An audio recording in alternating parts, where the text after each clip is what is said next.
Hi, families. Hope you are enjoying the weekend and this nice weather that we're having for November. I have quite a few updates for you this weekend. So, for those of you who don't know, I'm sure most of the students came home and told you. I was out Thursday and Friday this week, had an unexpected death in the family. So, I was out with that, which threw a kink into the plans in the classroom a bit. So, this week, we will be kind of readjusting and figuring out what the students were able to get through with the sub and just kind of where they're at in their comfortability before we start just moving on. It is nearing the end of the trimester, and so a lot of our projects and our units are coming to a close. And before we start assessing or putting in like final grades for things, I just wanted to make sure that we're in a good stopping place.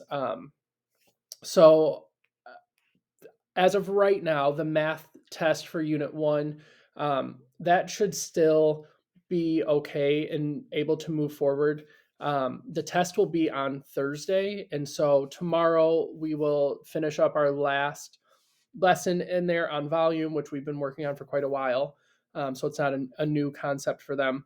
And we'll also be spending Tuesday and Wednesday reviewing, going over their individual student reviews, but also working on an in class review game and answering any questions that they have. So that way on Thursday and Friday, we can take that assessment and move forward there. So on that assessment will really just be area and volume. The students are mostly doing well. I think a lot of it will just be slowing down and taking their time and reviewing the notes that they've taken to make sure that they're in a good place with that. And then in writing, I know that last week definitely threw a kink into those plans. So the goal with our writing, our second personal narrative, was that it was going to be due at the end of this week. I'm just going to go ahead and push that. I haven't been able to meet with them as much as I would like to at this point. Um, so we're going to spend this week getting feedback, fixing things up, sharing it out, really fine tuning this piece because this will be the graded piece that we're putting in for their scores. So I just want to give them some extra time for that. So that may take a little bit longer for me to get the feedback back to them. But I do want to just make sure I'm giving them time to get the work done. So we'll be delaying that a little bit. And then reading should be fine. We'll be finishing up book clubs right around conference time. The students are doing really, really well in that. And so I just want to make sure I'm giving them time to complete their books, to finish up their book club conversations, and to really just take that meaning and that work that we've done and apply it into their daily reading lives. Um, the other thing that I wanted to talk about is the field trip. So I sent home information last week. I'll include it again here, the permission slip.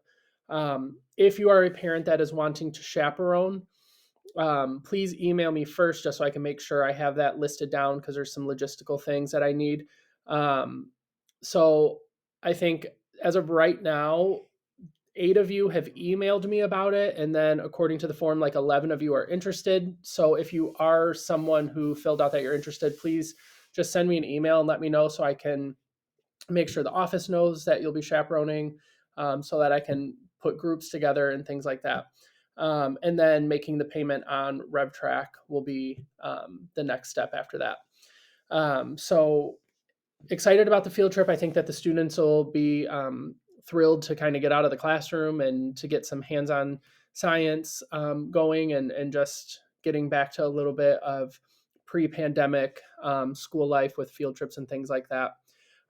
So just with the field trip, please make sure we're filling the forms out, paying attention to dates, and then making payments and making sure if you are chaperoning that you've let me know and that we get your ID on file with the office before we head out, because that is the only way that we can have you chaperone with us. So, other than that, the only new announcement is about fifth grade camp.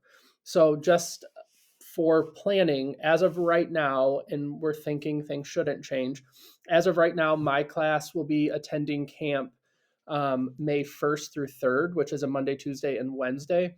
So the way that it works, we'll leave Monday morning at regular school time. They'll come to school just like normal. We'll leave, and then we will return to Heritage mid-afternoon on that Wednesday, and the students will go home. So we'll talk a lot more about this as it gets closer. But the students will go home at around like 1 p.m. on that Wednesday, and then Thursday and Friday we'll just be back in the classroom like normal. So payment information and all that will be coming out in the coming weeks. There should be some information that was already given. Well, it was already given. I sent it out with the fundraiser email. And so if you're someone who is doing the fundraiser, that kind of wraps up this week. I think on Tuesday is the last day for the fundraiser. If that was not something you did, that's absolutely fine. That is the only fundraiser that the school organizes for camp. But you are welcome to raise funds however you need. You can also share out the RevTrack link once it's available with family, and they can make payments toward the camp costs for the students. So other than that, I don't have anything new. I know there's a lot of emails in my inbox right now from the days that I was out, so I'm going to be working on getting back to those families. But as of right now, I have like 87 emails. So I'll work to get responses out to those shortly. Thank you. And please let me know if you have any questions or concerns before we get ourselves into conference season. Thanks.